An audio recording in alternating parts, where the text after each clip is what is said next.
Bueno, entonces sigamos, diría que la lengua griega no es solamente una herencia, o sea, algo que nuestros antepasados nos dieron y se fue eso transformando con los años y con la historia del mundo occidental, sino también está presente, no solamente desde el punto de vista etimológico, o sea, las palabras que están presentes hoy en día en las lenguas romances y en general en las lenguas, sino más bien como una estructura de pensamiento.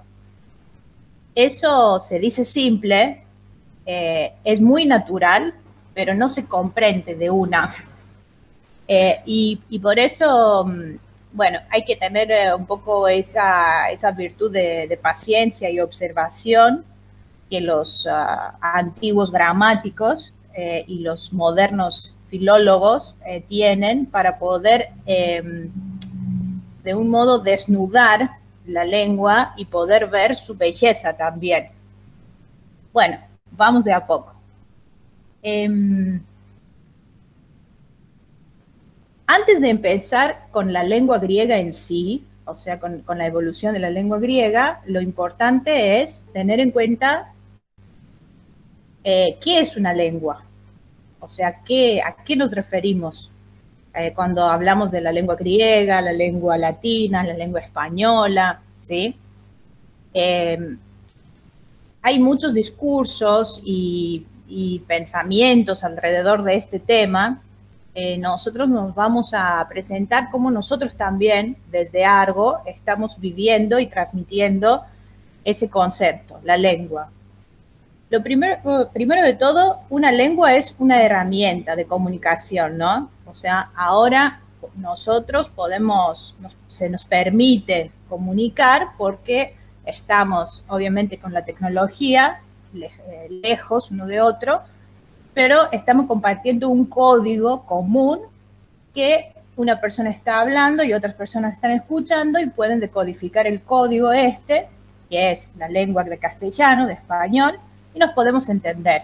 Si hubiera existido una persona que no hablaría castellano, no entendería este código, aunque podría llegar a entender algunas cosas que son más allá de la lengua en sí, o sea, el lenguaje corporal y todo eso. Pero nosotros nos vamos ahora a hablar de la lengua hablada, ¿sí? Y no de otro tipo de lenguas que también brindan herramientas de comunicación y reflejan pensamientos. Entonces, seguro es una herramienta de comunicación. Pero también la lengua no es un simple código, digamos, como un código Morse, una lengua de la computación, ¿no? De las lenguas en la tecnología de ingeniería de sistemas, ¿no? Que son artificiales.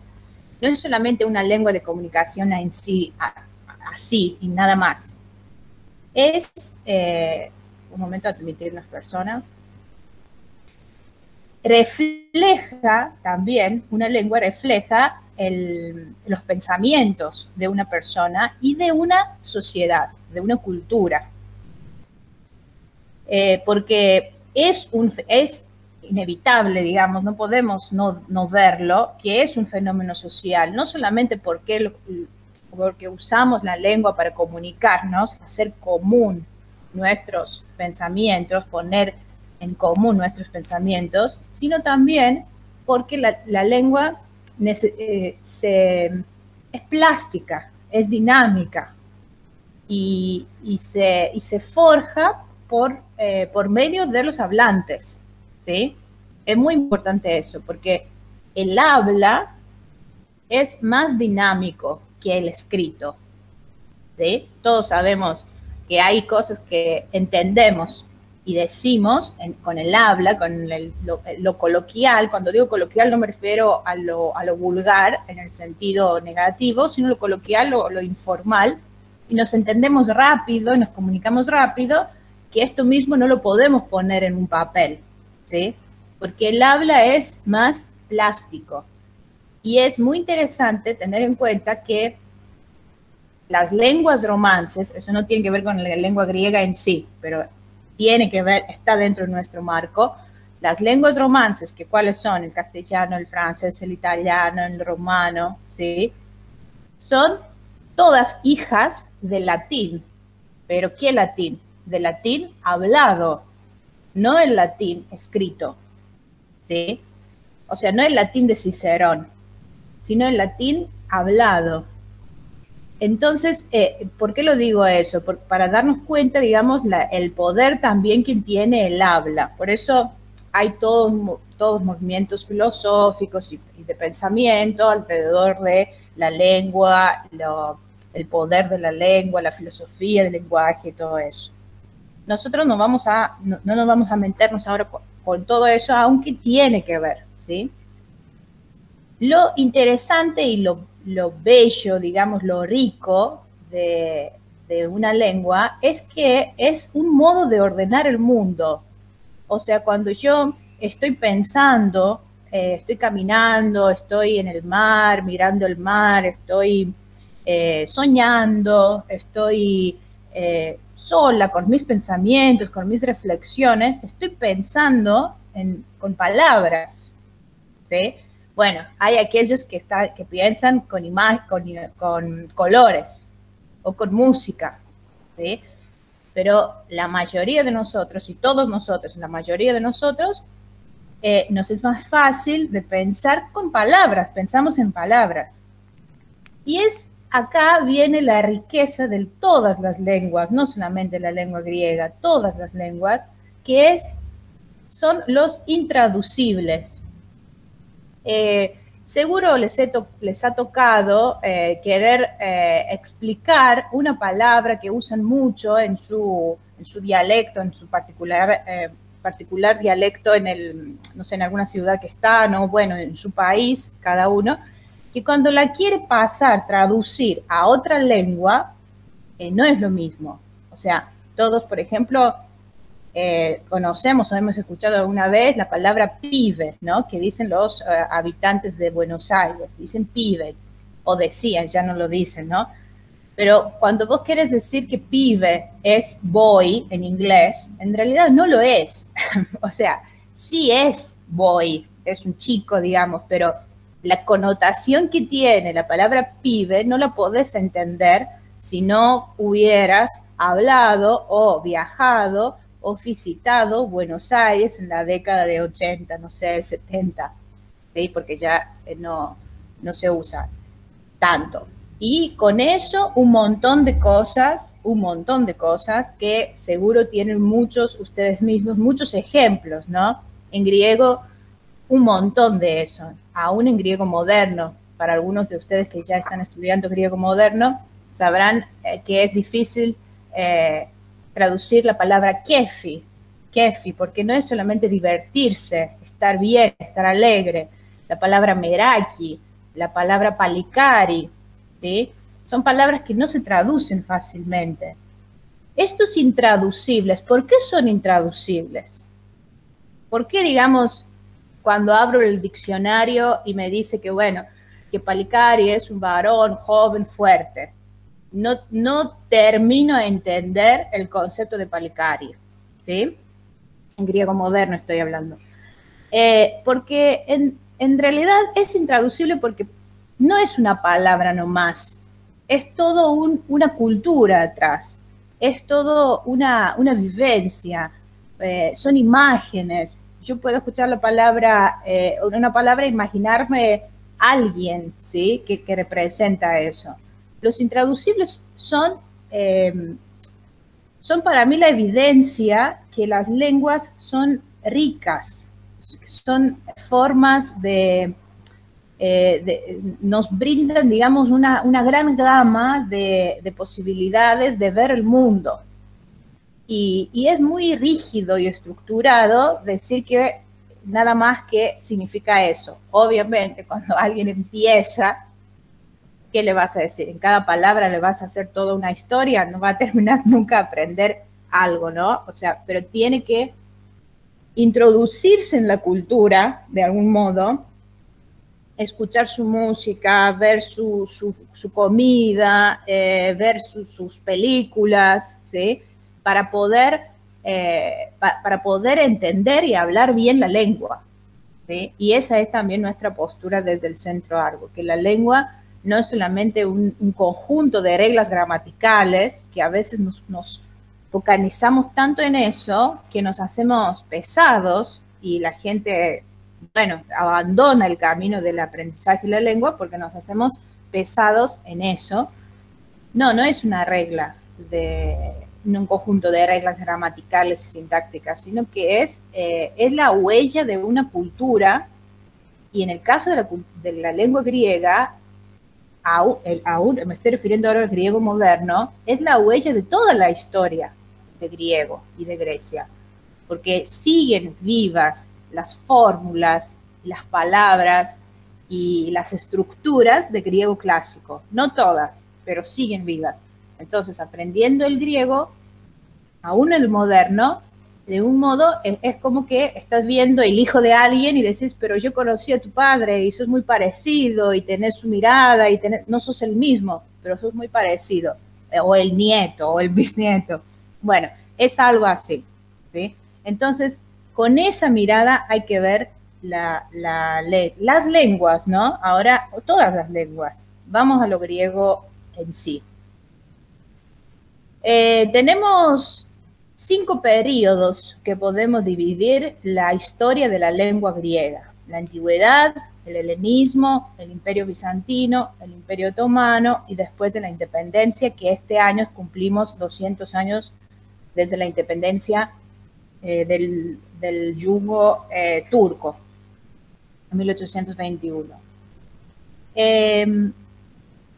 Ahora, si bien no hace falta tener conocimientos previos, a aquellos que un poco tienen idea de esa historia les va a ser un poco más llevadero, y yo voy a tratar de hacerlo simple para poder también brindar el contexto histórico, porque va de la mano. O sea, el contexto histórico va de la mano de la lengua, y como la lengua cambia por el contexto histórico y todo eso que, bueno, que está dentro de lo que estamos hablando. Vamos a la antigüedad, ¿sí?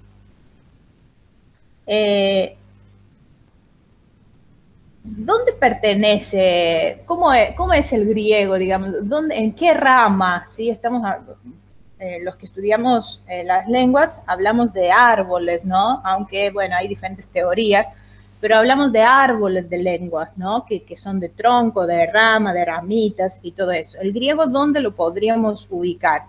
El griego lo ubican los lingüistas en lo que es el origen, o sea, le dan como origen el origen indoeuropeo. Es importante tener en cuenta que el indoeuropeo, en el mapita sería IE, Iota Epsilon, indoeuropeo, es una lengua hipotética, ¿sí? No hay registros, no sabemos, no hemos encontrado algo que diga, bueno, esto está escrito en indoeuropeo. Pero están tan seguros los lingüistas de su existencia, pero ¿a partir de qué están tan seguros si no hay nada? ¿Por qué? Porque las lenguas muy lejanas, o sea, todas estas flechitas, las flechitas, digamos, que ven acá, son lenguas que miren que son muy lejanas, ¿no? El tocario, el indo, el sánscrito, iranio, eslavo, ¿sí? O sea, no estamos hablando de esta zona que uno dice, bueno, están cerca. Estas lenguas tienen rasgos en común, rasgos morfológicos, fonéticos, gramaticales no estamos muy seguros porque es más difícil eso, pero tienen rasgos en común. Tan parecidos son, o sea, no es que tienen rasgos en común nomás, sino que son muy parecidos, que eso hizo a los estudiosos lingüistas decir que, bueno, deben haber surgido de un tronco común, ¿sí? Es como cuando uno entra en una fiesta, bueno, ahora cosas raras han sido las fiestas para todo el mundo, va a una fiesta, no sabe nadie y entra y ve a todos muy parecidos, con los rasgos físicos muy parecidos, muy parecidos. Entonces va a decir, bueno, pero ellos deben ser primos, deben ser sobrinos, primos, algo está pasando acá, digamos, todos son muy parecidos, ¿sí? Bueno, algo así. Entonces el indoeuropeo es la lengua hipotética que es la lengua madre, que desde ahí derivan muchas lenguas, que son las lenguas que hemos presentado en este mapita. El griego es una de estas. El latín, acá es importante aclarar algo porque se dice mucho y es erróneo. El latín no, a ver, lo voy a decir al revés. El griego no es la madre del latín, es la hermana mayor. ¿Sí? O sea, la madre del latín y de griego es el indoeuropeo. La hermana mayor es el griego. ¿Sí? Esa es la relación, porque dicen, el latín deriva de griego. No, no deriva de griego. Son hijas las dos de indoeuropeos, pero tienen por antigüedad y también por importancia y por muchas cosas, el griego es la hermana mayor. Los registros más antiguos del griego son los poemas homéricos. ¿Sí? Los poemas homéricos son desde un punto de vista filolingüístico muy importantes y también mitológico. Eso lo vamos a ver también en el curso de mitología que tenemos en unas semanas. También desde el punto de vista de tradición, de cultura. Si alguien quiere comprender la cultura griega, aún la moderna, tiene que leer la Odisea. Mejor que empiece con la Odisea, ¿sí? Porque la Ilíada le puede parecer pesada por las muchas guerras y todo eso, depende de cada uno. Pero aún para aquel que quiere conocer la cultura griega moderna, tiene que conocer a Odiseo. Odiseo es el héroe griego por excelencia.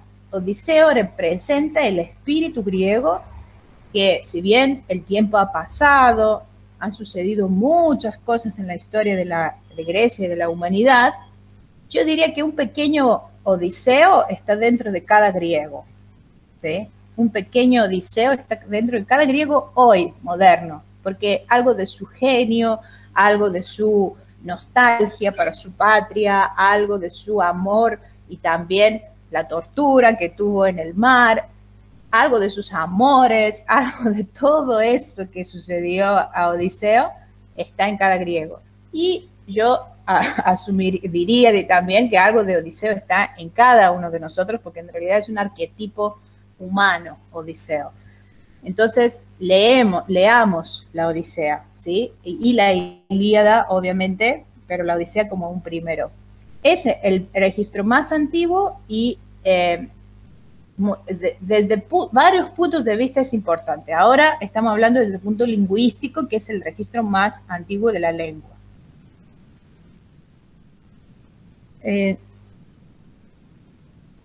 Vamos ahora a hablar de los antecedentes que conocemos escritos, porque ya en la entrada un poco, no le expliqué mucho porque no quiero entrar en eso, pero hay que tener en cuenta que una cosa es el habla y otra cosa es el registro escrito, ¿sí?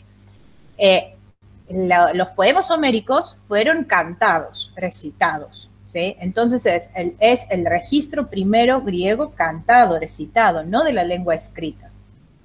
Si buscaríamos antecedentes de la lengua griega, pero antecedentes geográficos, ¿sí? No tanto del sistema de la lengua, sino geográficos, llegaríamos a la lineal A y la lineal B. ¿Por qué digo geográficos? Porque están en la zona donde está Grecia, o sea, se encontraron la lineal A y la lineal B en la zona que está en Grecia y pertenecen a la época prehelénica. Pero como dice su nombre, es prehelénica, o sea, lo que estamos viendo ahora en la imagen, que es el disco de Festos, que se encontró en Creta, una decodificación de la lineal B, eso pertenece en una zona griega hoy el día, pero antes que nazca la cultura griega, ¿sí? La cultura griega nace con Homero y Hesíodo, básicamente con Homero. La cultura griega como nosotros la conocemos hoy, con sus estatuas, con los Juegos Olímpicos, con el teatro que va a venir un poco después, nace en el siglo VIII, nace después de la Edad Oscura, ¿sí? Entonces, siglo VIII nace que que es la época arcaica, comienza la época arcaica. Antes de esta época arcaica tenemos 4 siglos, o sea, 400 años de edad oscura. ¿Por qué la llaman los historiadores edad oscura? Porque no sabemos nada, no tenemos muchas cosas, es una caja oscura para nosotros. Y bueno, ¿y qué pasó que la llamamos oscura? Porque algo encontramos antes de la época oscura. Antes de la época oscura encontramos, gracias a Schliemann y a Evans, a los arqueólogos Schliemann y Evans, encontramos Micenas y el Palacio de Cnosos, que son culturas prehelénicas, porque pertenecen en otra época, no son griegos como nosotros los entendemos los griegos, ¿sí? Son antecedentes. Entonces, la lineal A y la lineal B es la lengua que estas culturas prehelénicas usaban. ¿Por qué digo que son antecedentes geográficos, pero no son lingüísticos? Porque estas lenguas son silábicas, ¿sí? ¿Qué quiere decir silábica? Quiere decir que esa escritura, por ejemplo, lo primero que ven, que dice bronce, tiene, en realidad tiene estos dos signos, ¿sí? Que se han decodificado con la sílaba K y KO, y después de un estudio, observación y todo eso, han llegado a la idea que significa en nuestra lengua española bronce. ¿Pero qué quiere decir silábica? Quiere decir que un signo representa una sílaba. Para nosotros un signo representa una letra, ¿sí? Y un conjunto de signos con un mínimo concepto, idea, sentido que nos transmite es una palabra. Y un conjunto de palabras, una oración, ¿sí? Para nosotros una letra sola, salvo si fuera la A, cuando decimos A y escribimos A o E o algo así, en realidad una letra sola no dice nada, ¿sí? Pero ellos tenían el mínimo signo, la sílaba, ¿sí? Por eso son lenguas silábicas. El acadio, una lengua de la zona de Mesopotamia, que es más antiguo todavía, es también silábico. Y eso es un indicio para nosotros de entender que la lineal y la lineal B, la alfa y la B, son de un modo, tienen una línea común con las culturas de Mesopotamia. No solamente por la lengua, por otras cosas también llegamos a eso. Entonces, antecedentes. Bien, Eva. Bueno, gracias, Eva. El japonés también es silábico. Bien. Antecedentes es lineal A y lineal B, pero con todo eso que les digo, ¿no? No es que eso se evolucionó y se hizo griego. No. Es que antecedentes geográficos y también porque es la lengua de un modo de estas culturas prehelénicas que son muy importantes para la formación de la cultura arcaica griega después del siglo VIII. Cuando estamos ya en la época arcaica, o sea, hemos pasado los siglos, estos 4 siglos de enigma, de oscuridad y de decadencia en realidad, llegamos de repente a un comienzo de algo muy importante. O sea, desde el punto de vista cultural, el mejor momento griego no es la época clásica, el periodo clásico que todos pensamos en el siglo V de Pericles.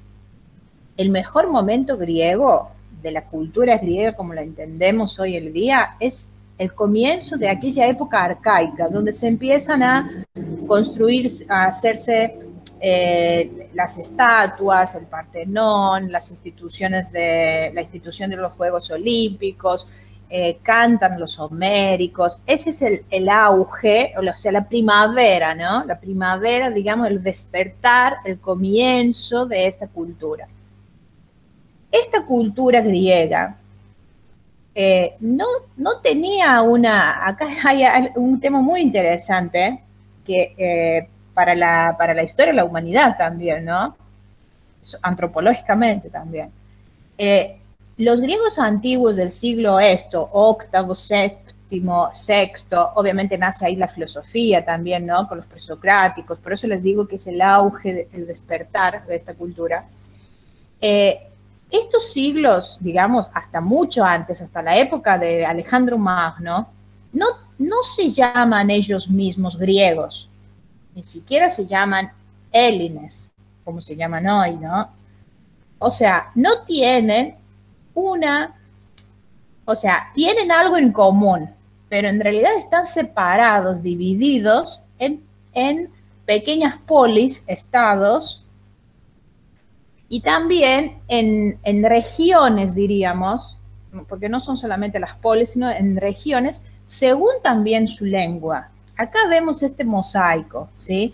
Vemos los jónicos, los dóricos, arcadios, eolios, griegos del nordeste.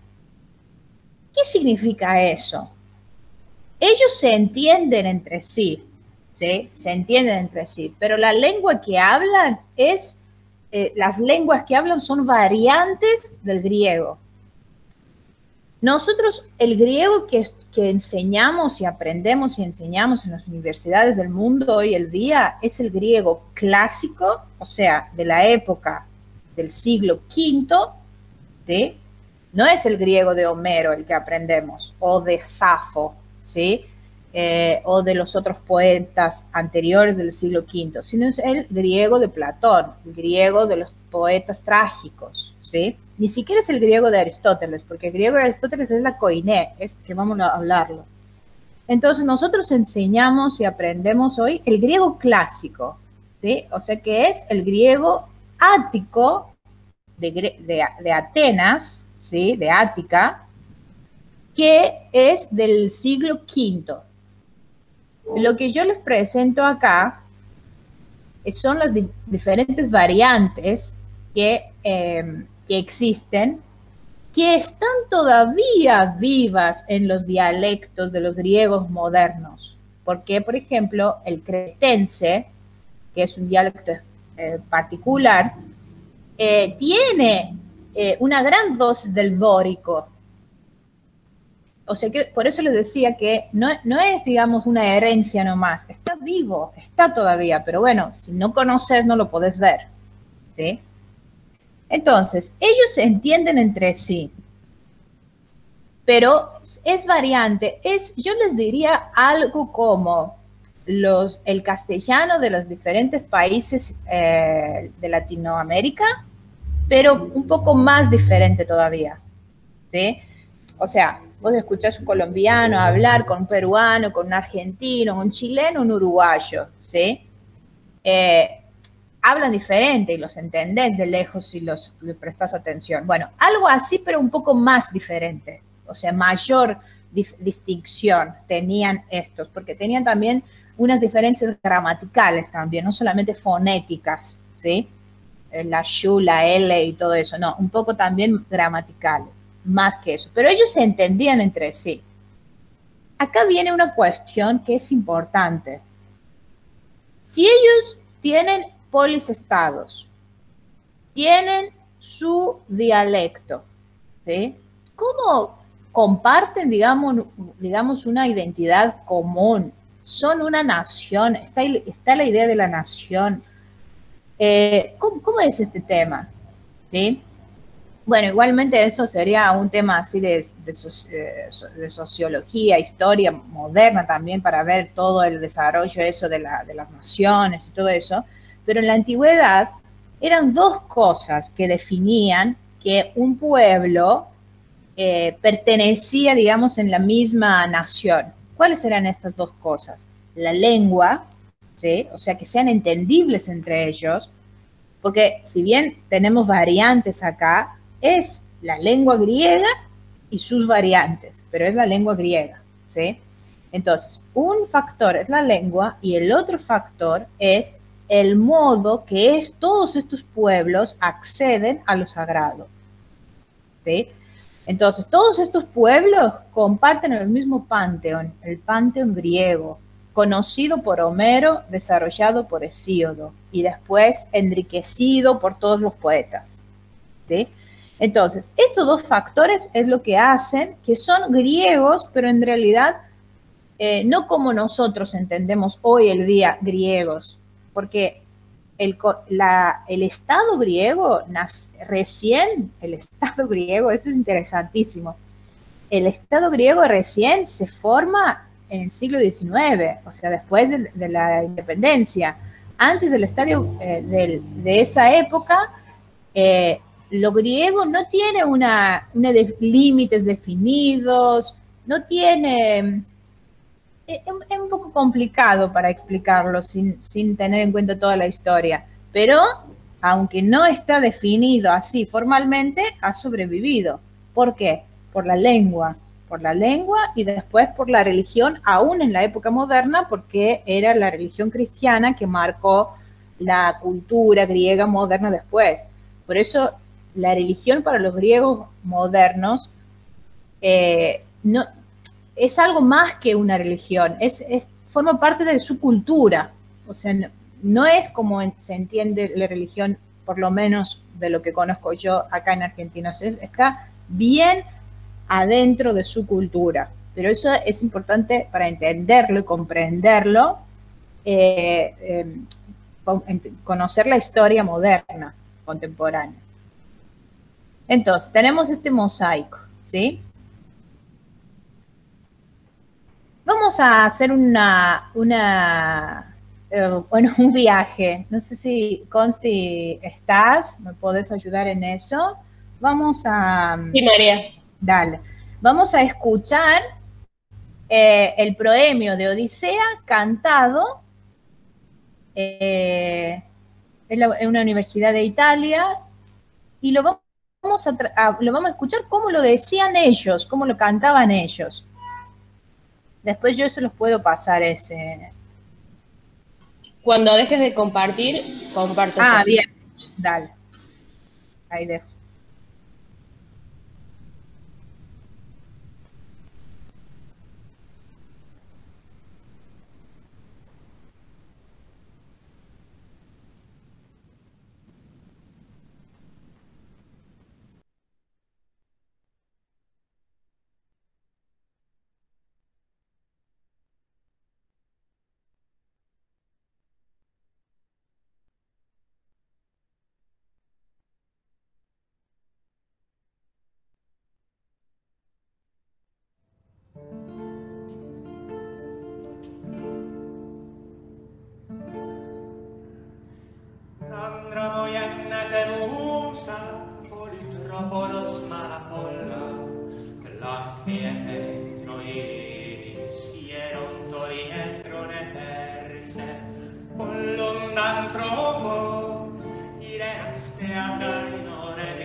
Bueno, muchas gracias.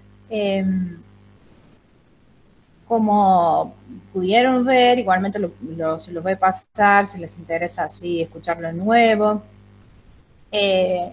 Primero de todo se están pronunciando las palabras, los que saben moderno van a observar, digamos, que las palabras se están pronunciando de un modo diferente de lo que nosotros pronunciamos hoy el día, por un lado. Por otro lado, obviamente reconocemos todos el esquema métrico, o sea que hay una musicalidad, digamos, un ritmo que era el ritmo que hacía, con ese cantaban todos los rapsodas, y era también un modo de ayudar a recordar, ¿no? Lo que tendrían que decir, porque todo eso lo decían de memoria, ¿sí? Lo recitaban de memoria. Vamos un poco a ver, ahora sí están viendo lo mío, ¿no? Sí. Yo les traje acá dos líneas, digamos, porque les quería explicar algunas cosas que son de interés en general para que veamos también las diferencias.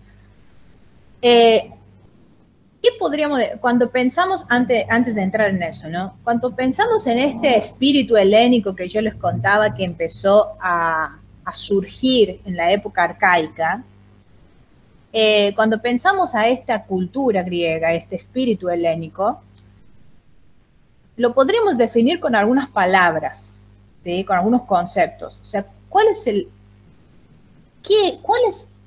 el valor griego desde que nace en esa época y de un modo sigue e inspira luego toda la época clásica?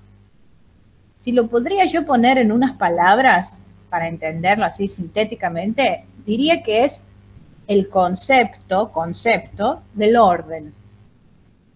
Pero no un orden rígido, no un orden estructurado, ¿no? O sea, obsesivo, sino orden como belleza, como armonía, simetría, proporción. Por eso el espíritu helénico es la búsqueda de lo bello, de lo armónico. En una palabra es armonía. Música, matemática, ¿sí? La misma filosofía desde un punto de vista es armonía de pensamiento. O sea, la palabra clave, si hubiera sido una llave, digamos, para poder entrar y tener como un eje en la búsqueda de lo que es la cultura griega, es la armonía, ¿sí? Pero hay que tener en cuenta que la armonía, y ahí está también algo propio griego, no es algo pasivo, algo, ¿cómo decirlo?, quieto, sino es algo ¿qué es la armonía? La armonía era una diosa que fue nacida de un enamoramiento ilegal entre Afrodita y Ares. Afrodita, la diosa de amor y de belleza, y Ares, el dios de la guerra y de la ira, ¿no? Del furor ese guerrero. Entonces, de estos dos opuestos, además era un enamoramiento ilegal porque Afrodita estaba casada con Hefestos, de este enamoramiento intenso y breve, porque rápidamente se dio a conocer y entonces se cortó, nace una hija, que es la armonía. O sea, fíjense ahora, ¿no? Cómo en la mitología ellos presentan el concepto de la armonía, de la semilla, digamos, el producto de la conexión y de la unión entre dos opuestos pero complementarios, la guerra y el amor. Ese es el concepto de la armonía. Por eso lo griego comprende tanto lo apolíneo, que es la música como la música que escuchamos ahora, armónica, todo ordenado, todo matemático, pero a la vez comprende lo dionisíaco, que es el teatro griego, el Dioniso con el vino, el concepto de la éxtasis, del entusiasmo. ¿Por qué? Porque los puede armonizar, ¿sí? Para eso podríamos hablar solamente para eso, pero para no ir demasiado. ¿Qué sucede ahora? ¿Por qué lo digo eso? Porque para los griegos antiguos la lengua era música en realidad. Ellos hablaban como si fueran como si fueran que cantaban, ¿sí? O sea, no hablaban. Nosotros hoy todas las lenguas tienen una musicalidad, ¿sí? Si uno oído musical escucha el castellano, pero lo escucha, digamos, escucha la música del castellano, no las palabras en sí, va a captar la musicalidad. O del griego. Bueno, vieron que el griego moderno dice que es taca, taca, taca, taca, taca, paca, taca, pa, muchas poco, todo, ¿sí? Y el castellano tiene, obviamente, según la zona, pero tiene una como que sube al final. O sea, hay algo ahí. Bueno, yo lo digo así, no soy muy musical. Alguien más con más un oído fino lo va a decir mejor. Pero el griego clásico, aún las sílabas se dividían en breves y largas. O sea, habían sílabas que las tendrías que decir ¿cómo es? Hacer más lento la pronunciación, y otras decirlas más brevemente. Las que eran hacías más lenta la pronunciación eran largas, las que hacías brevemente eran breves, justamente, ¿sí? Entonces ellos no tenían un acento, nosotros tenemos un acento, ¿no? Cada palabra tiene un acento, ¿sí? O el griego moderno, el tonos, donde ponemos el acento, ¿no? El tono. Y ahí acentuamos. Bueno, en griego clásico, el griego antiguo en general, tiene espíritus y tiene 3 acentos. O sea, no lo podemos imaginar realmente cómo se hablaba el griego clásico. Está fuera de nuestra cosmovisión de hoy. 3 acentos quiere decir 3 clímax, 3 niveles, ¿no? O sea, un bajo, un intermedio, 3 escalas, digamos. Y espíritu quiere decir que un hálito, eso significa espíritu en la época arcaica, no es el espíritu que va a usar el concepto, la palabra que se va a usar después también en cristianismo, para Espíritu Santo y todo eso, no. En la época arcaica es el hálito, un hálito que acompaña como una especie de ese que cuando ponemos un espejito lo pone más opaco. Bueno, este hálito que acompaña a algunas palabras, ¿sí? Entonces, por ejemplo, en lo que vemos acá, viene un griego moderno, digamos, y lee, ¿sí? Un griego moderno, lee el griego clásico.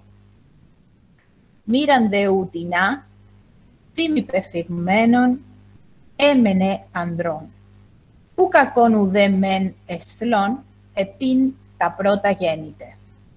Así lo lee un griego moderno. Y un griego clásico, que no lo lee como yo seguro, porque ni siquiera sabemos cómo lo leen, pero algo diría.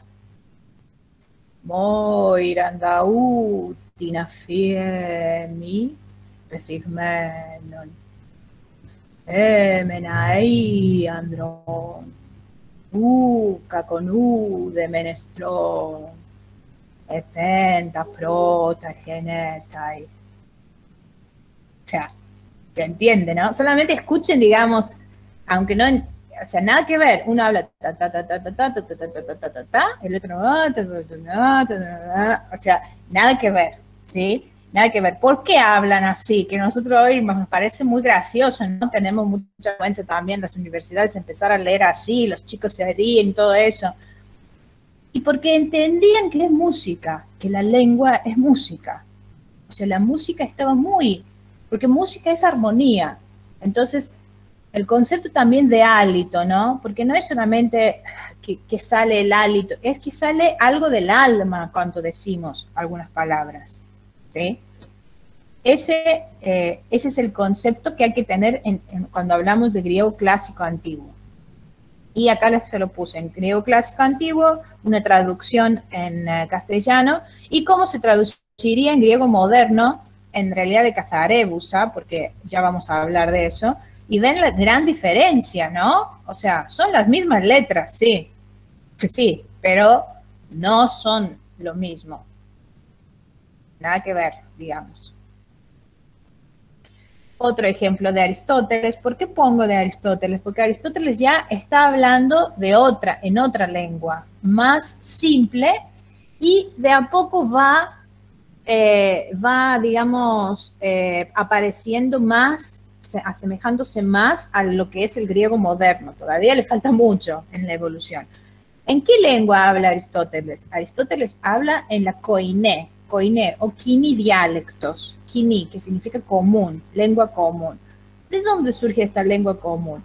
La lengua común es la lengua que impuso Alejandro Magno una vez que conquista o unifica, no sé, lo dejamos a cada uno, al criterio de cada uno, a todas esas polis estados. O sea, Alejandro, o sea, su padre primero, Felipo, conquista y unifica las polis estados que estaban súper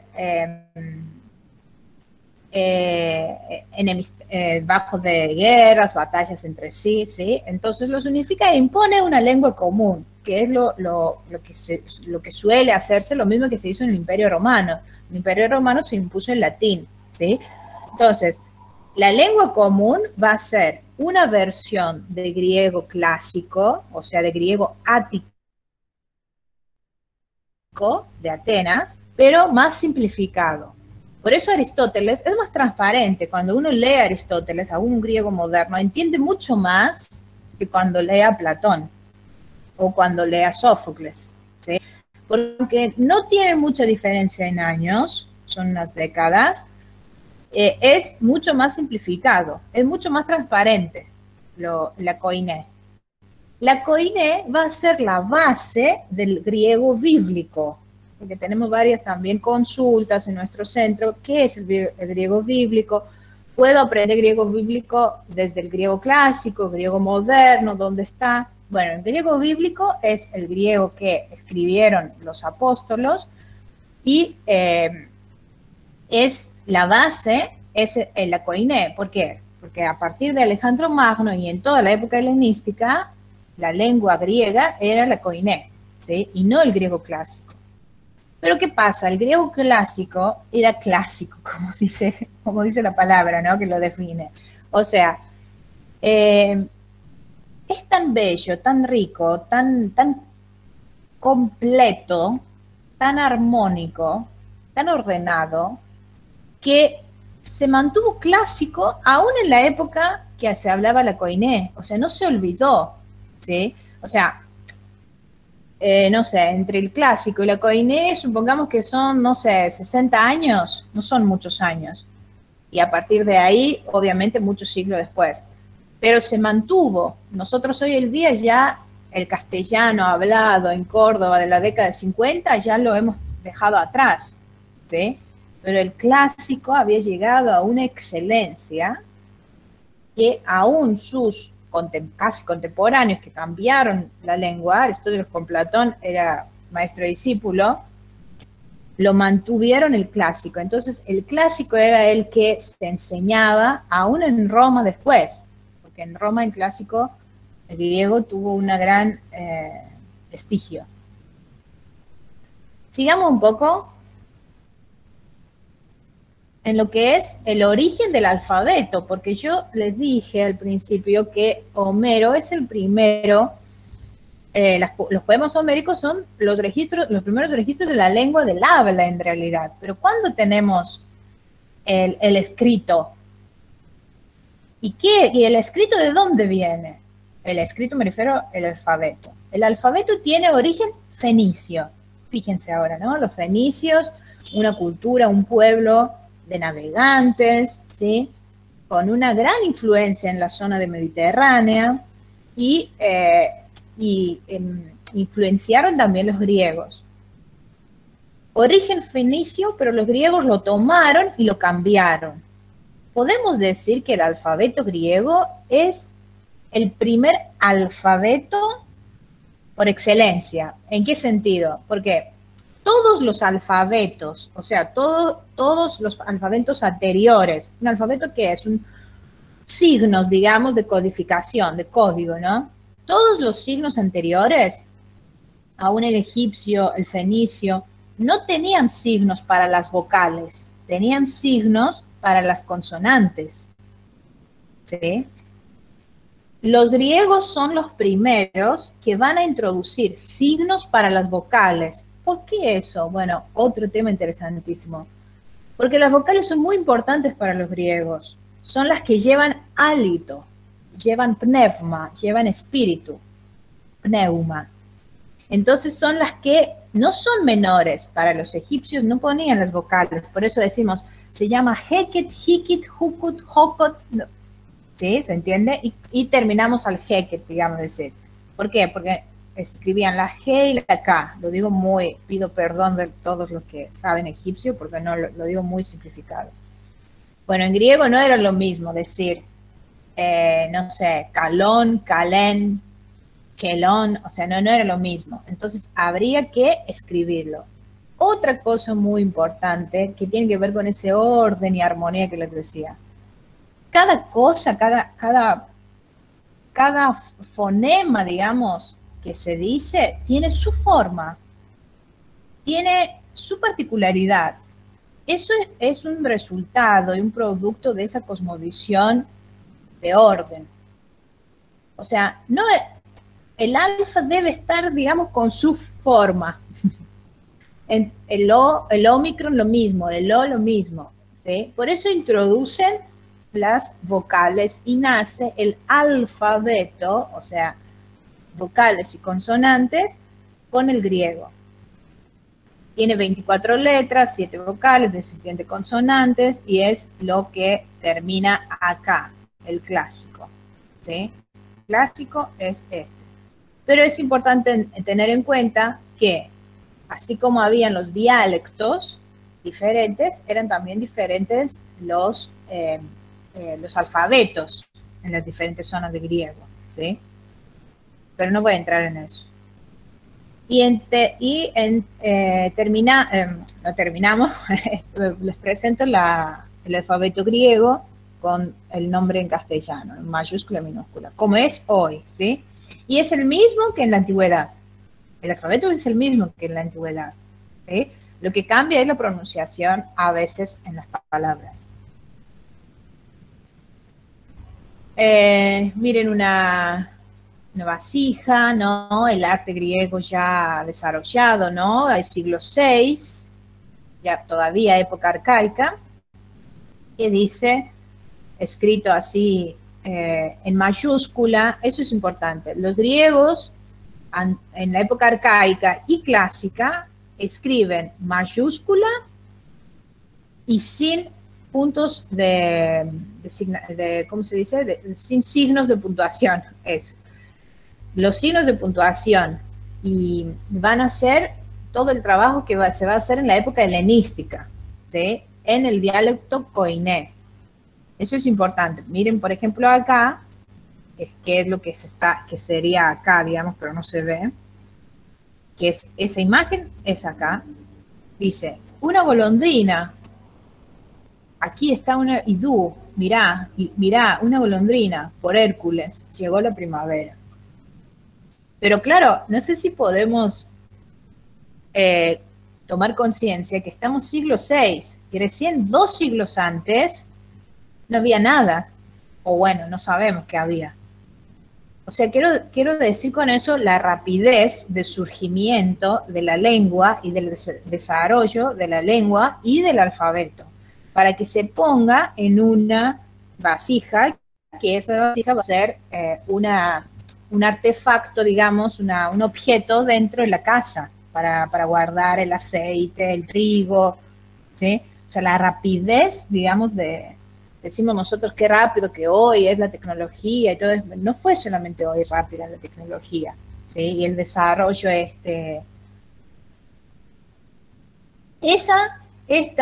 la inscripción del Dipilon, que se ubica en el siglo VIII, o sea, 740 antes, es la muestra más antigua conocida hasta ahora del uso del alfabeto griego. Esto, aunque no parezca, son letras griegas, ¿sí? Y es un premio. Es muy lindo porque dice, ¿Quién de los bailarines baila ahora más ligero? Falta acá, falta acá. Después dice, me deberá conseguir como su premio. O sea, la jarra, ¿no? Me deberá conseguir como su premio. Esa es la inscripción más antigua del griego hasta ahora. No hemos encontrado otra cosa más conocida del alfabeto griego. Que si se dan cuenta, obviamente está en mayúscula y todo junto. Un trabajo difícil también para hacer la decodificación. Claro, pero no todo, digamos, la escritura y el registro, digamos, escrito, no fue muy popular, ¿no? Habían algunas cosas que se escribían, las más importantes. Acá tenemos en estas paredes, rocas, como decirlo, piedras, las leyes de Górtina. Es un pueblo, hoy en día una ciudad antigua de Creta, donde se encontraron escritas, talladas, ¿no? Las leyes de Górtina, o sea, leyes.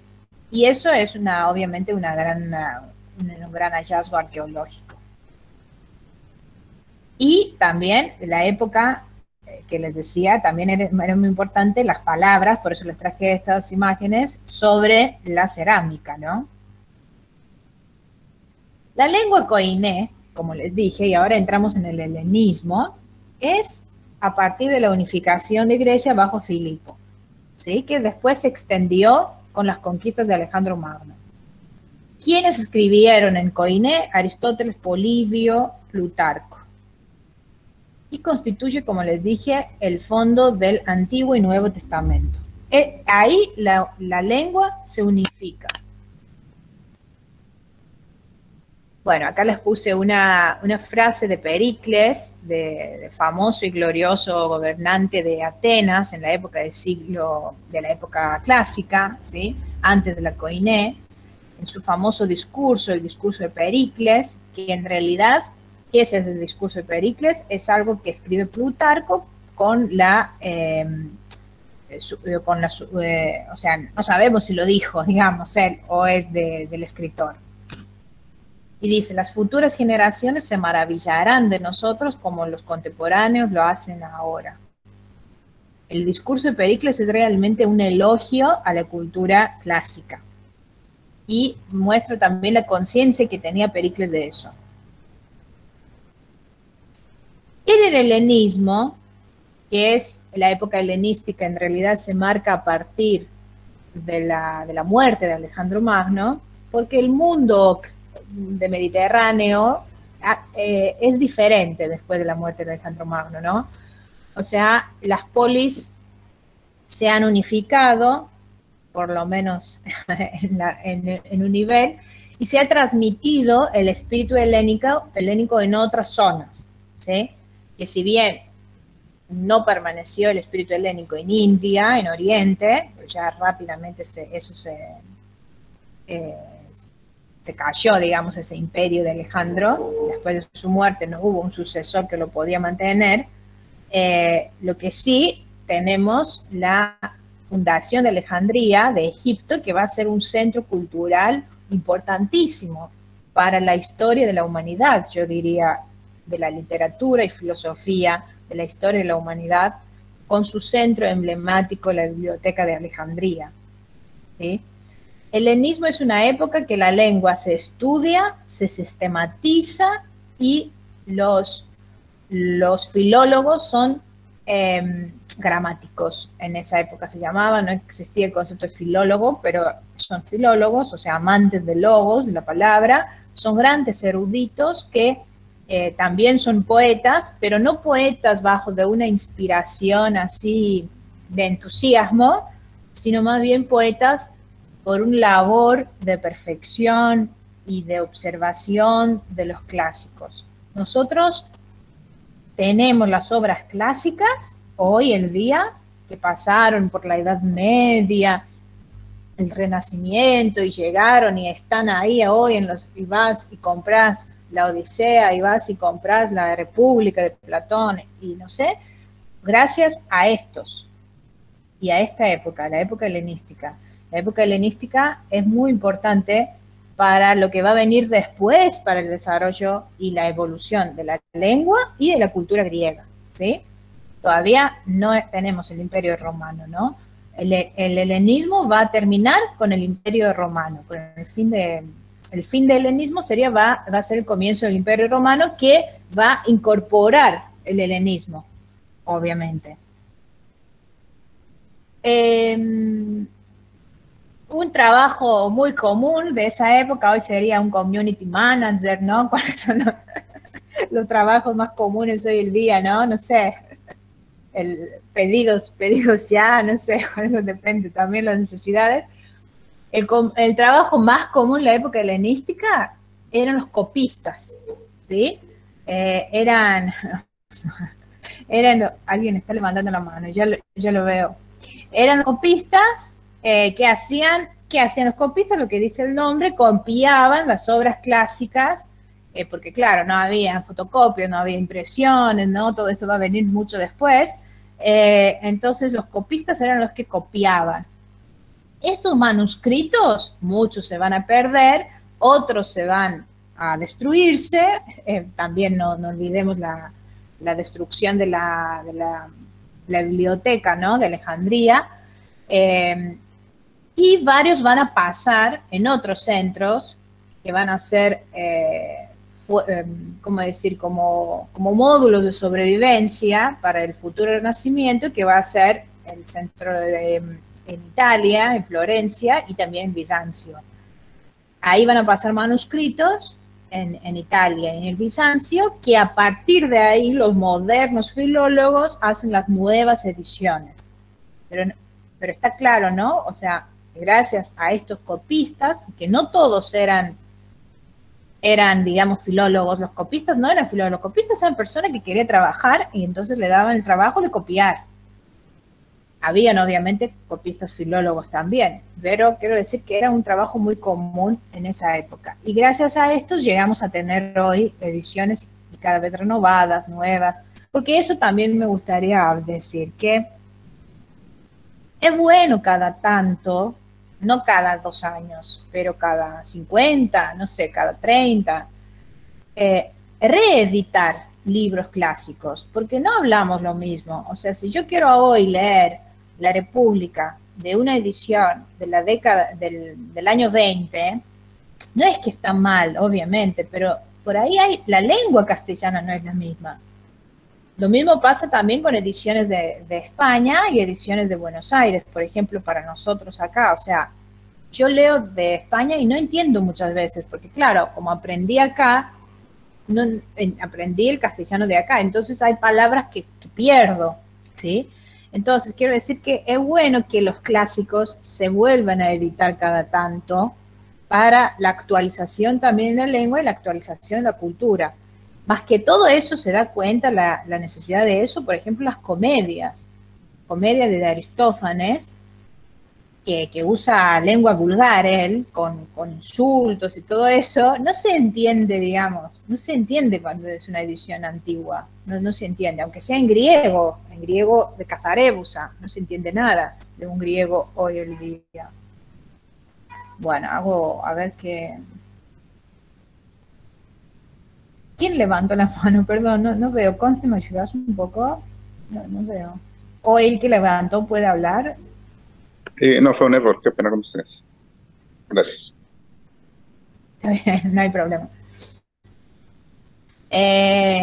Claro que si tienen alguna pregunta, porque yo hablo, no voy a terminar. Voy a terminar en algún momento, pero bueno, pueden preguntar, ¿no? Entonces, se estudia, se sistematiza, ¿sí? Y se realizan cambios morfológicos y fonéticos. O sea, no es un estudio pasivo nomás. Eso es también importante. Y eso va a poner su gotita, digamos, de arena para que evolucione la lengua, ¿sí? Y obviamente se va a enriquecer el vocabulario. O sea, van a aparecer nuevas palabras, que siempre aparecen nuevas palabras cuando la lengua evoluciona. Con el comienzo, digamos, el Imperio Romano, va a conquistar toda esta zona Pero los romanos van a mostrar un gran respeto hacia la Magna Grecia, la Madre Grecia y la lengua griega.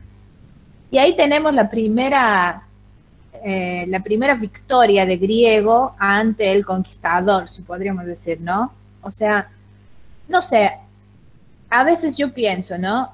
En el Imperio Romano impusieron el latín en todas las zonas que conquistaron.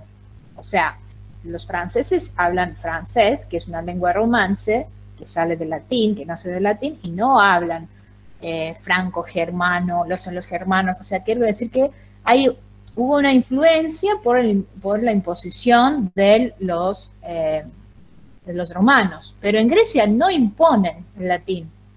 En Grecia se mantiene el griego, hablando el griego. ¿Y por qué digo una primera victoria? Porque va a continuar después otra victoria contra el conquistador, que sería el turco. O sea, ¿cómo decirlo? Zafamos, digamos, diríamos de una forma así simple, salvamos el griego por el Imperio Romano, porque los romanos pudieron reconocer al griego la lengua de la filosofía, la lengua de la ciencia, una lengua de prestigio.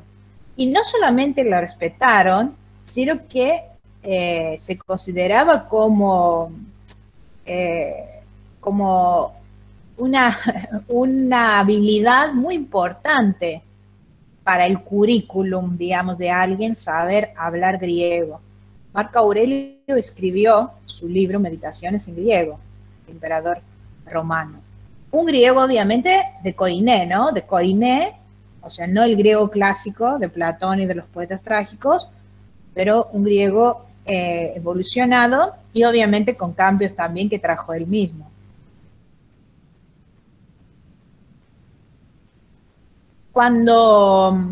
Acá tenemos que tener en cuenta algunos sucesos históricos para poder entender el paso de Roma a Bizancio y la lengua griega en Bizancio.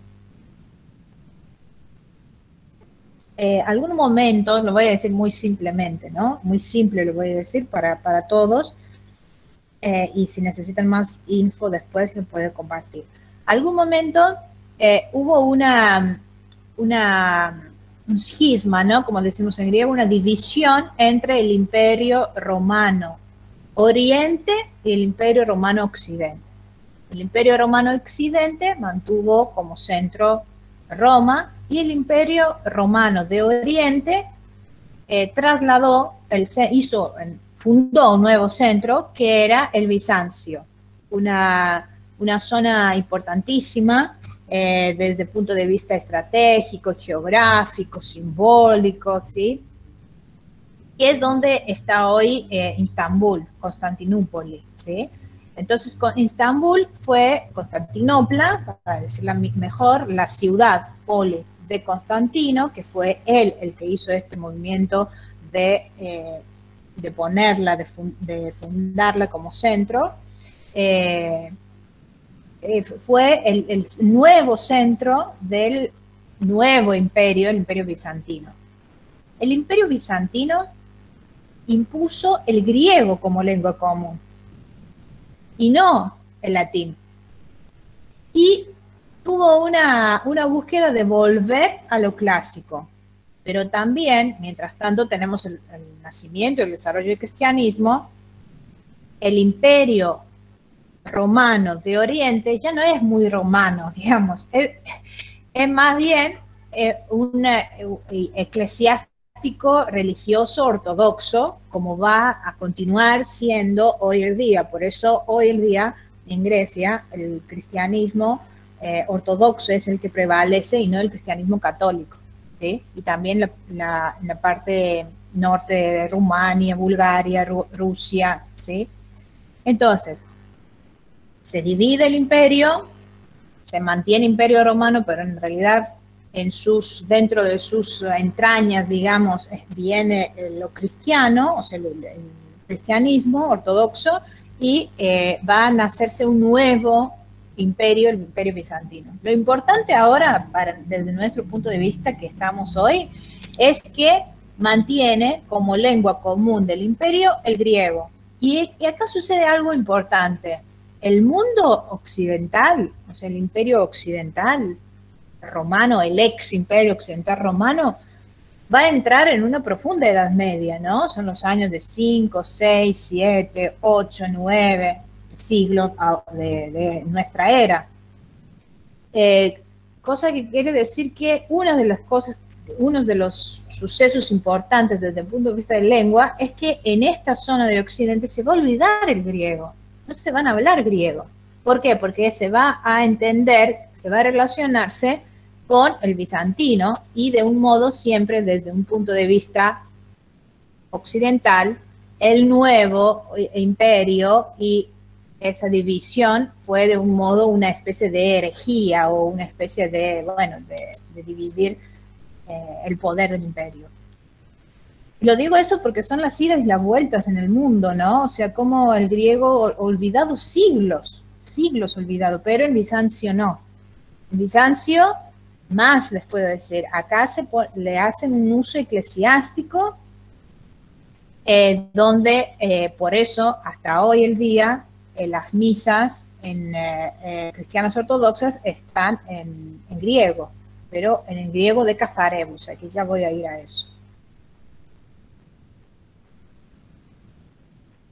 Bueno, eso es lo que recién les dije, muchos siglos en el occidente bárbaro, que se considera bárbaro porque, claro, ¿qué es lo bárbaro? Lo bárbaro es la zona donde no se habla griego, ¿no? Eso lo decimos de un modo de reírnos para tenernos en cuenta también la soberbia también que tenían los griegos, ¿no? O sea, de considerar que toda lengua que no es griega se escuchaba como un bar. Ellos escuchaban, por ejemplo, los celtas o escuchaban los germanos, les parecían como un ruido, porque claro, no tenía todo eso que escuchamos al principio, no, era como un bar. Entonces eran bárbaros, de ahí viene bárbaro, porque su lengua hace bar. Esa es la idea. Entonces el occidente bárbaro ignora el griego, mientras que en el mundo bizantino prevalece y sigue, continúa. Otra segunda razón que sigue vivo el griego en Grecia, digamos, y en la zona de Chipre. Hoy se habla en Grecia y en Chipre. El uso eclesiástico, como les dije, sería de las misas y biografías de muchos santos y textos religiosos, ¿no? A partir del emperador Constantino. O sea, no es solamente que algunos apóstoles van a escribir en griego, pero sí, sino también el uso que le va a hacer en los textos religiosos de griego en la época bizantina. ¿Qué sucede después en el Imperio Otomano? Va a haber una gran crisis, el fin del Imperio Bizantino y el Imperio Otomano va a ganar este territorio y acá es importante tener en cuenta algunas cosas de contexto histórico para entender. El Imperio Otomano va a tener grandes influencias, fuertes influencias en griego, y ahí ya vamos al griego moderno, porque para aquellos que tienen en cuenta el griego moderno, los diptongos, por ejemplo, de bu, du, gu, zu, tsu, estos no están en griego clásico. Son en realidad una influencia de turco, ¿sí? Muchísimas palabras, pero la estructura de griego se mantiene, ¿sí? La estructura de sintáctica y morfológica y la base se mantiene. En el Oriente siempre conserva su prestigio, el griego, y en ella, por ser, digamos, desde antes la lengua de la religión, y la religión va a jugar un gran rol todos los años durante la conquista otomana, que son 400 años, ¿no? O sea, 1453 es cuando cae Estambul a las manos de turcos, y la independencia va a ser recién 1821. Entonces, sus 400 años, el griego va a ser la lengua eclesiástica y de un modo la lengua de la nación, porque el cristianismo va a representar para los griegos su nación. ¿Por qué? Porque la religión del otomano es el Islam, ¿sí? Entonces, en ella, en la lengua griega, se ve la verdadera religión, o bueno, lo que ellos quieren mantener. O sea, ellos quieren mantenerse, los griegos. Entonces, ¿cómo se van a mantener los griegos, después de 400 años de conquista? Tienen que mantener la lengua y la religión.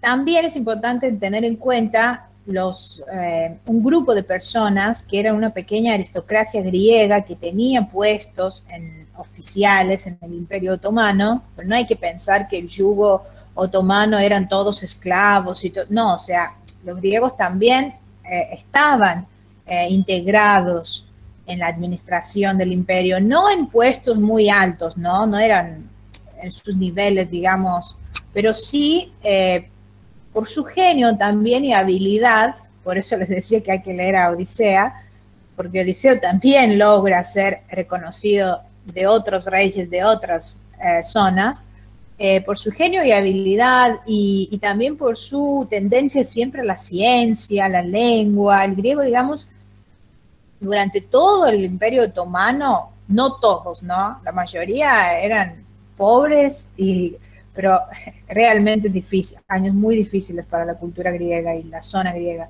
Pero algunos sí, y estos son los fanariotas, tenían puestos oficiales y eran realmente, podríamos decir, la élite, digamos, la aristocracia intelectual también.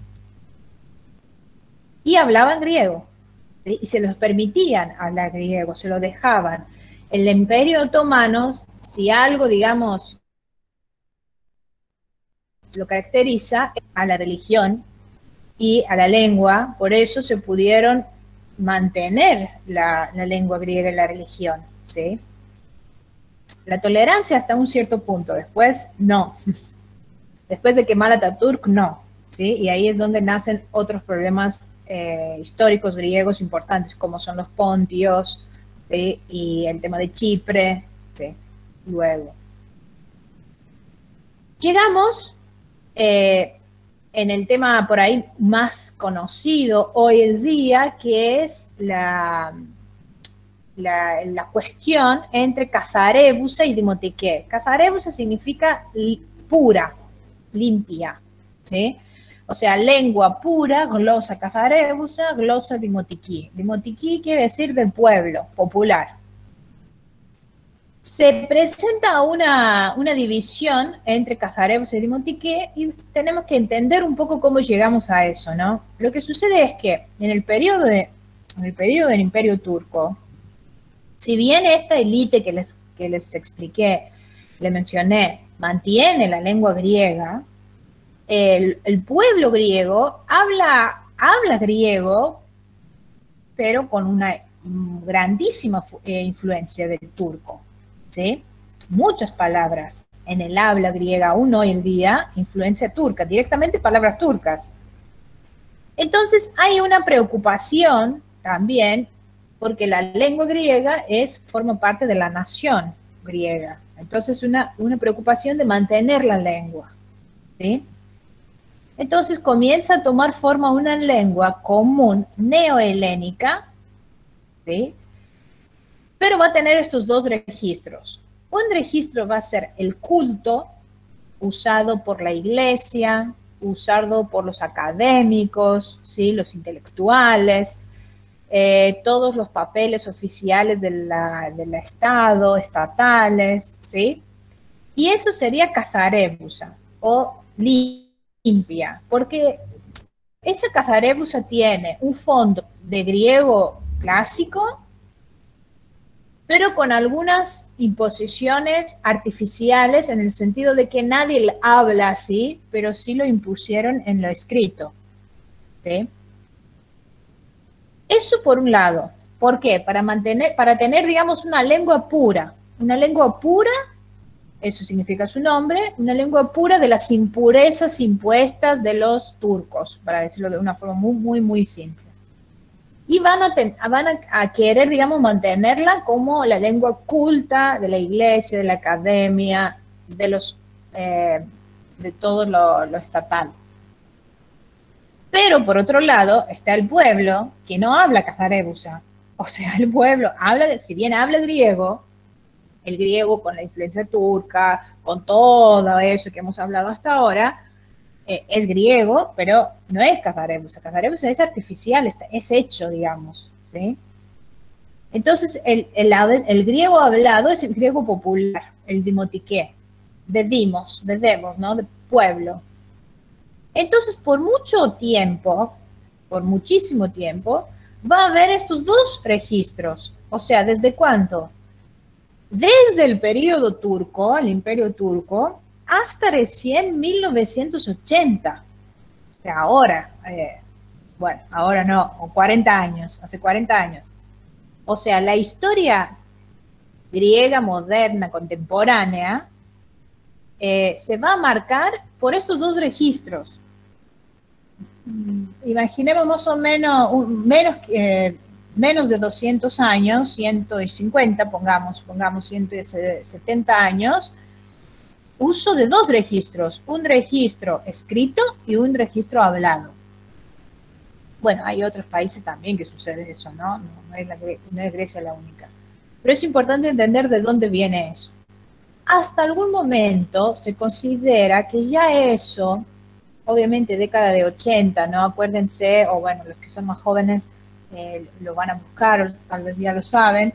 La década de 80 son décadas también de cambios, de una postmodernidad, digamos, un poco así, más popular. Entonces ahí se va a decir, no, escribimos como hablamos. Cazarebusa ya no es nuestra lengua. Cazarebusa puede haber sido un momento que el griego quiso mantenerse, digamos, limpio y mantener su lengua y que no haya influencia, pero bueno, no es una cuestión de limpio y sucio. Nosotros hablamos esta lengua y esta lengua que hablamos es el resultado de toda nuestra historia, ¿sí? Porque también cambiaron también un poco los discursos. Ya no se trataba de limpio y sucio, se trataba de que somos eso. O sea, bueno, usamos eso. ¿Por qué no usarlo? ¿Por qué usar algo que en realidad no somos? Y en la década de 80 ya se impuso dimotique en todo. O sea, imagínense que en las escuelas se enseñaba cazarebusa. Yo no, porque ya yo tenía dimotique, pero mi padre, por ejemplo, se enseñaba cazarebusa, pero él hablaba dimotique.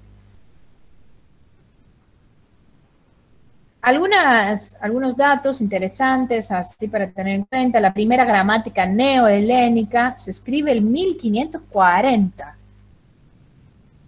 ¿Sí? Todavía, digamos, ¿qué época? Todavía época Imperio Turco, ¿sí? Los primeros años del Imperio Otomano. Y un griego de diáspora en Venecia la edita por primera vez en 1870. ¿Sí? ¿Por qué lo digo todo eso? Porque es importante de ver también el trabajo de los griegos de diáspora, los griegos que están lejos de Grecia, porque ellos también influenciaron para la independencia también y para mantener la lengua y la cultura griega viva. Bueno, ese es el aporte. Bueno, no les quiero marear mucho porque ya estamos llegando hacia el final, pero me gustaría destacar algunas cosas, como por ejemplo, sabemos que en Chipre hoy se habla griego, pero también un dialecto de griego, el chipriota hablado, es bastante diferente del griego hablado, el griego de Grecia. Obviamente se entiende, pero bueno, hasta un cierto punto. Hay palabras que no y hay conceptos que no. ¿Por qué sucede eso? ¿O por qué sucede con Creta eso? ¿Por qué el dialecto cretense es diferente? Porque hubo diferente historia en estas zonas, ¿no? O sea, esta zona de Corfú, Kefalonia, Creta, ¿sí? Rodos, fueron bajo dominio latino hasta el 1669, o sea, tardaron en entrar bajo el yugo turco. Tardaron en entrar. Y eso era importante porque, mientras tanto, la influencia latina de esos años ya es una influencia renacentista, ¿sí? Porque ya el occidente supera esa época medieval y llega a un nivel de renacimiento que ha influenciado estas zonas. Es importante eso para tenerlo en cuenta también para los dialectos. Y esa es lo que vamos a, bueno, voy a llegar a una figura que es muy importante también para la independencia griega, Rigasfereos, que lo que hace Rigasfereos es escribir poesía y prosa en Dimotiqué, en griego de Dimotiqué. Todavía estamos hablando en los años pre la independencia. Y eso es muy importante porque es muy progresivo, muy revolucionario, muy adelantado, ¿sí? La Dimotiqué recién 150 años después se va a imponer, pero él escribió en esa lengua, ¿por qué?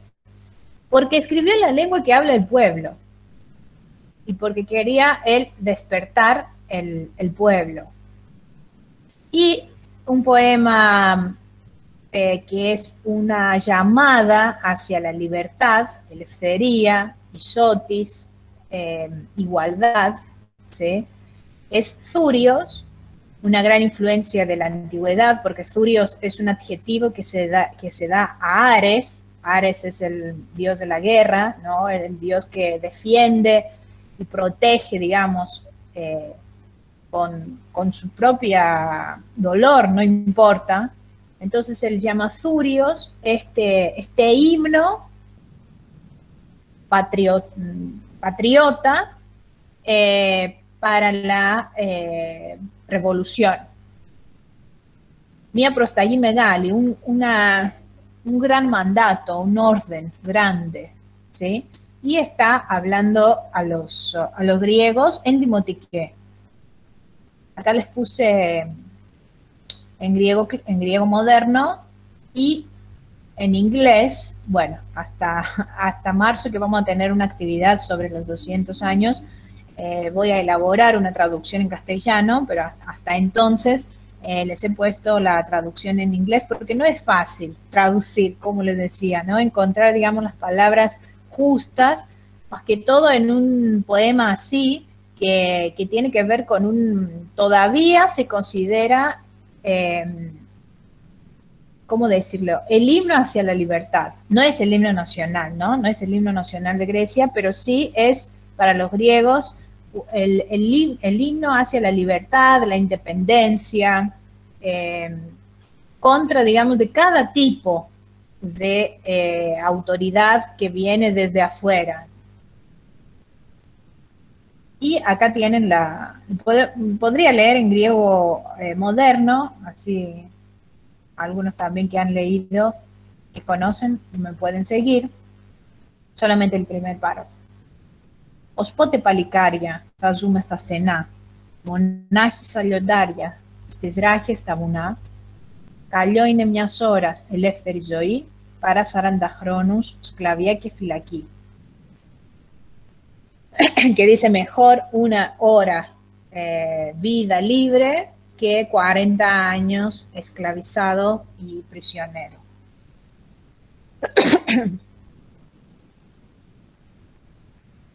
Bueno, después de la independencia, entonces, llegamos que nos enfrentamos con este problema de la lengua, porque nos enfrentamos con muchos problemas después de la independencia, porque si bien somos libres, estamos libres, ya no hay un turco pasaz de decir qué hay que hacer, de recibir, de poner impuestos, de todo eso, pero hay un caos, ¿sí? O sea, hay un país que 400 años ha estado esclavizada.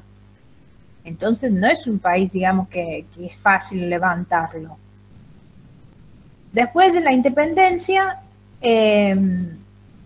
Adamantios Korais, una persona muy importante para el mundo intelectual, académico, un griego de Esmirna, un centro griego muy importante también, Esmirna, que está en la parte occidental de Turquía, excelente filólogo que tradujo bajo del orden de Napoleón las obras clásicas, a francés, es aquel que va a defender a Casarebusa.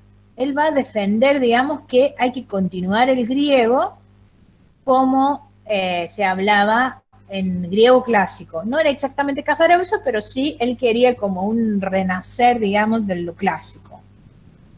Pero bueno, como les dije, eso en la actualidad, digamos, en la realidad pragmática, no va a ser posible. Porque está ya lejos, o sea, representa ya algo que si bien forma parte de la historia, está lejos de la realidad. Entonces ahí entra la cuestión lingüística que ya nombramos. Bueno, vamos a tener algunos otros así escritores de diáspora, ¿no? Que vivía en París, Psijaris, en el año 1888, todavía Grecia así poniéndose de pie, ¿no? Todavía no bien, digamos. Tengan en cuenta que estos años, los últimos años del Imperio Otomano fueron también los años que muchos muchos ingleses llevaron estatuas, llevaron patrimonio griego al Museo Británico, ¿sí? Bajo de del permiso de los turcos. Porque claro, para los turcos las partes de la Partenón no significaban muchas cosas. Los ingleses sabían qué significaba, los griegos no podrían decir nada. Entonces ahí están otros temas muy importantes todavía vigentes. Estoy hablando de los mármoles de Elgin, ¿sí? Que son justamente los últimos años del Imperio Turco.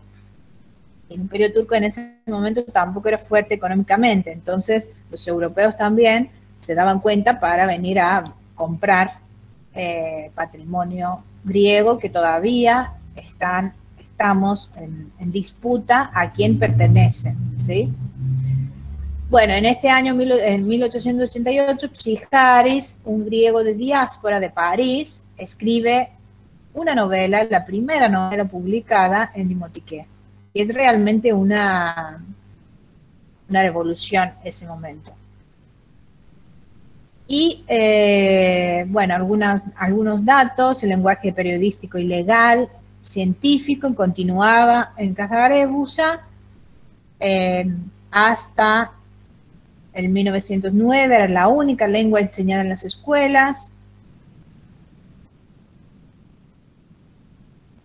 Venizelos, otra figura política muy importante de griega, va a introducir Dimotique en la enseñanza elemental, por lo menos a los chicos, digamos, de 6 a 12 años, aunque los coroneles, el gobierno de los coroneles después va a imponer Casarebusa. Por eso Casarebusa hoy en día también se considera como parte de la ideología, digamos, militar, militar de la dictadura de los coroneles. Por eso tampoco es muy preferida, ¿no? En el mundo griego hoy en día. Y bueno, y hasta el 1982 se introduce el Dimotique y el sistema monotónico, o sea, de un acento y no de todos estos espíritus y todo eso que vimos al principio, ¿sí? Del griego clásico.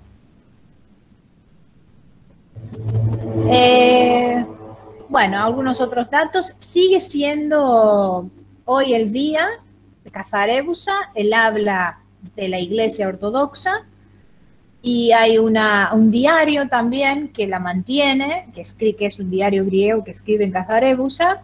Siempre hay aquellos que consideran que Casarebusa es la lengua pura que hay que hablar, pero en realidad no es la que se habla hoy en día.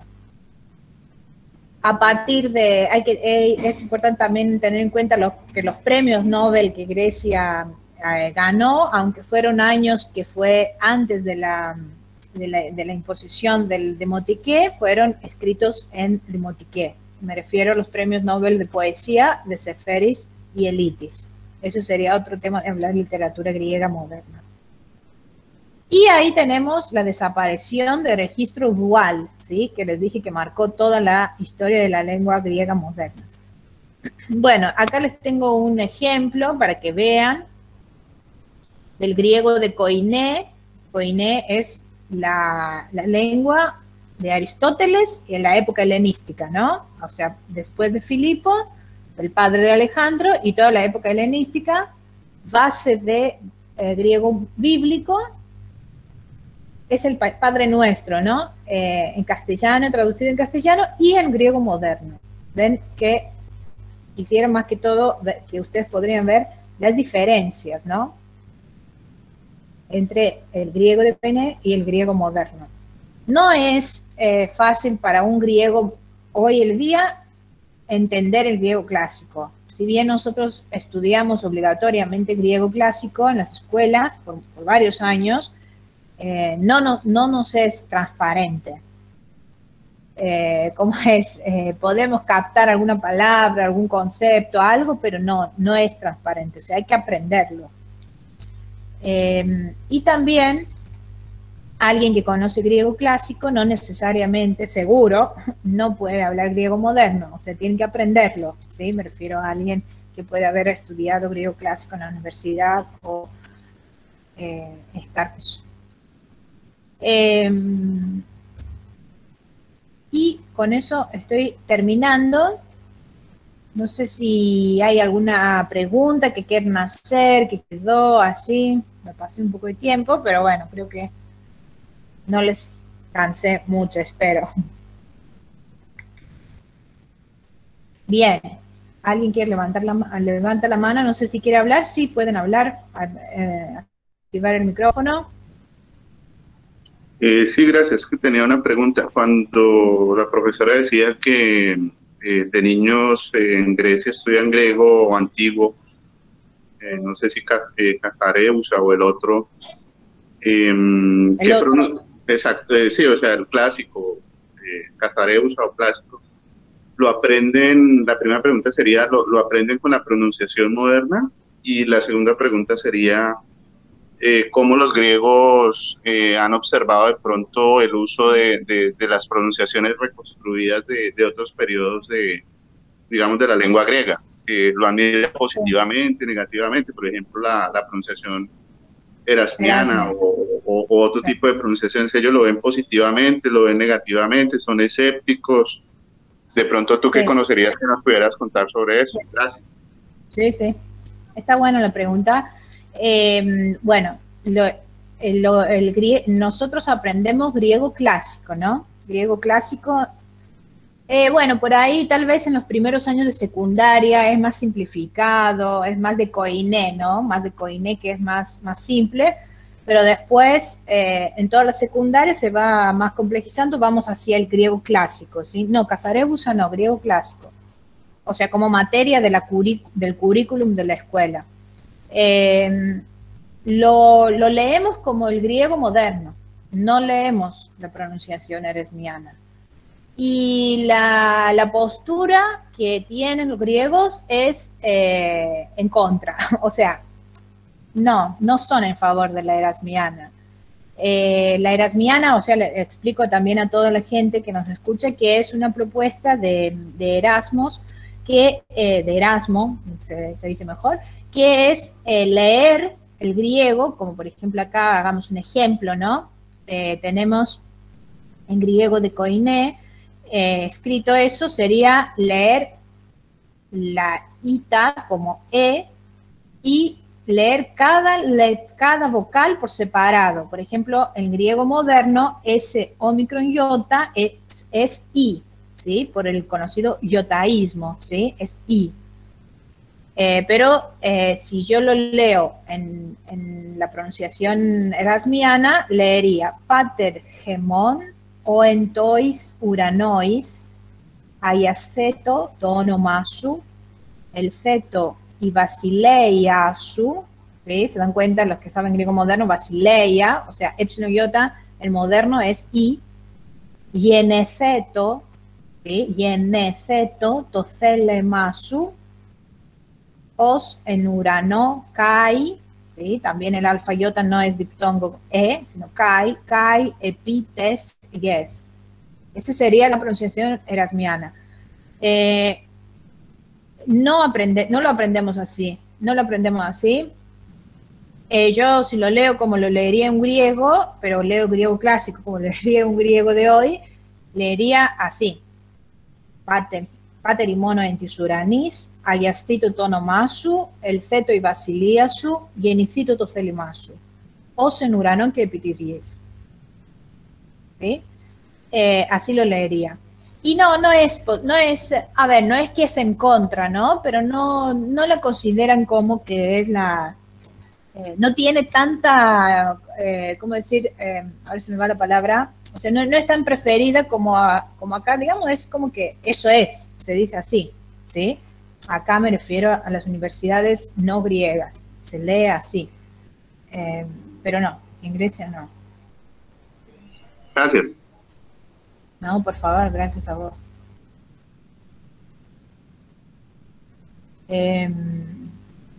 Escuché un sonido, pero no sé si era algo. ¿Alguien más quiere preguntar algo? Algo que podríamos... Ah, sí, sí. El que levantó la mano puede hablar. Es que no veo de todo. ¿Me pueden ayudar las chicas también? Sí, Florencia levantó su mano si quiere preguntar. Bien, vale. ¿Florencia? ¿O fue un error? Quita el micrófono, Florencia, por favor, no te escuchamos. No, gracias, buenas tardes. No, digo que se ve que la diferencia entre el griego moderno y el griego koiné es importante y es tan pronunciada la diferencia también entre el Katharevousa y el griego clásico. ¿Es una gradación, digamos? Katharevousa está más cerca al griego clásico, pero no es griego clásico la Katharevousa, es importante. Yo creo que puse un ejemplo acá de Aristóteles, justamente podríamos volver a ver. La Katharevousa no es griego clásico, eso es importante tenerlo en cuenta. Es inspirado, digamos, por el griego clásico, pero es artificial. Por eso también el discurso, digamos, de aquellos que son contra de la Katharevousa, no es que es gente que no le gusta el griego, digamos. Es que dicen que, bueno, que por qué hablar algo que no es tampoco clásico. Por ejemplo, acá, ¿no? Claro. Le puedo ver la ita, por ejemplo, en la terminación de las palabras, en los verbos, no epsilon iota, sin ita. Y más tan, por ejemplo, no con epsilon iota, sino con ita, la i. Bueno, que todavía se usa, ¿no? O apofigi, no con epsilon iota, sino con ita. Eso es típico de Katharevousa. Claro. Pero no es griego clásico. Ajá. No es griego clásico. Claro. Y después el uso de ni, ¿no? El uso de ni mucho más. Eso sí es más parecido al griego clásico. Pero eso es importante también tener en cuenta, que la Katharevousa no es griego clásico, es algo artificial. Bueno, gracias. No, por favor.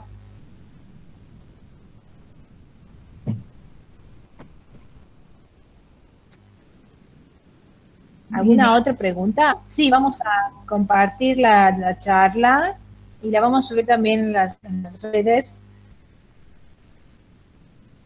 No sé si quiere alguien compartir algo de él, digamos, de decirnos su experiencia con el griego, con la griega, así brevemente, si son estudiosos de griego, así admiradores, o no sé, o griegos, o bueno, pues lo pueden hacer también, ¿no? O sea, perdón, mientras se animan los admiradores, creo que Florencia se quedó con ganas de decirnos algo, no sé si se anima a decirlo ahora. Ah, sí, no estoy viendo la gracia. No, me quedé agradecida con la charla y con el permiso de la intervención, no, muy lindo, muy interesante. Yo soy estudiosa del griego clásico también, y bueno, y de griego moderno, y quería saber dónde meter el Katharevousa en todo eso, si participaba más de uno o del otro, claro. Sí, en realidad es artificial, es artificial. Gracias. Eva pregunta algo, ¿el koiné entonces griego clásico? El koiné es griego de la época helenística. El griego clásico es de la época del siglo V. La Koiné es después siglo IV y adelante.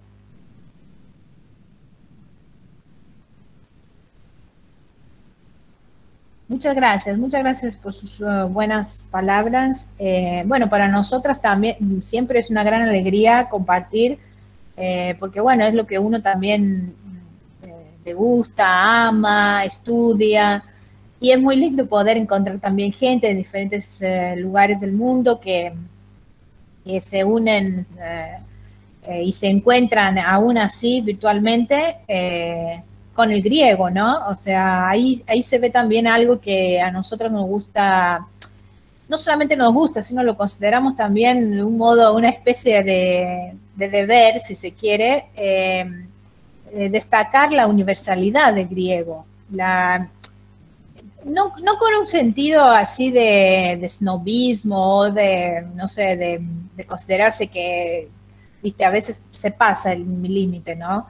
De los mismos griegos también al respecto de eso, pero no me refiero a eso, me refiero a esta cultura logró concebir y concebir algo que todavía es inspiración, o sea, de un modo fue tocada por no sé, por algo de la eternidad.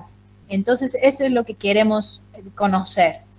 Después, obviamente, no hay que olvidar que aún en esa época clásica, algunos atenienses mandaron a la muerte a Sócrates. O sea, quiero decir que no siempre todo y todos, pero sí tener esa mirada ecléctica de reconocer lo que brindó esa cultura, que obviamente no es la única, ¿no?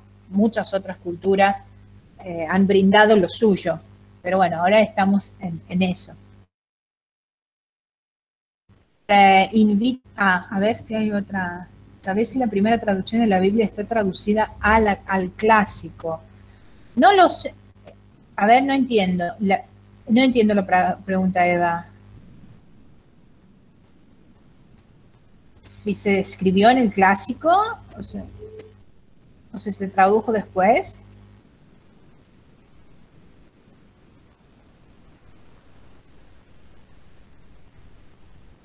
Bueno, mientras me respondes, gracias,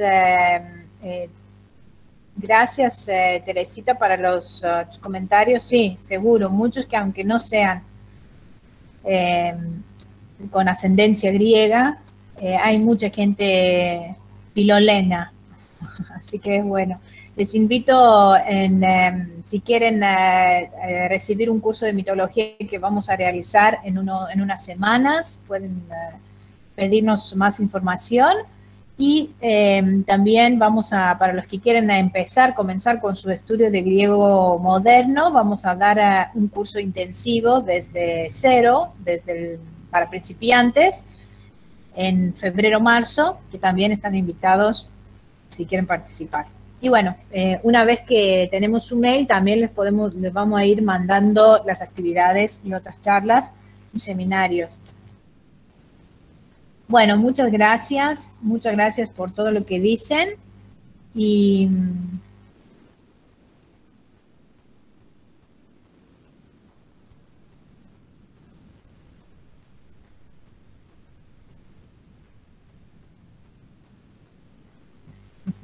muchas gracias, buenísimo. Bueno, desde mi parte entonces les saludo y voy viendo también lo que están escribiendo. Bueno, que sigan muy bien su fin de semana y estaremos en contacto. Cualquier cosa que creen que nosotros podemos aportar, no tenemos ningún drama de recibir sus consultas. Les mando saludos. Hieretismata, en griego. Muchas gracias. Hasta pronto. Yeah. Gracias. Hasta luego, muchas gracias. Gracias, Georgia. Muchas gracias. Gracias. Gracias. Muchas gracias, buen fin de semana. Dale, Carlos Patokiriaco.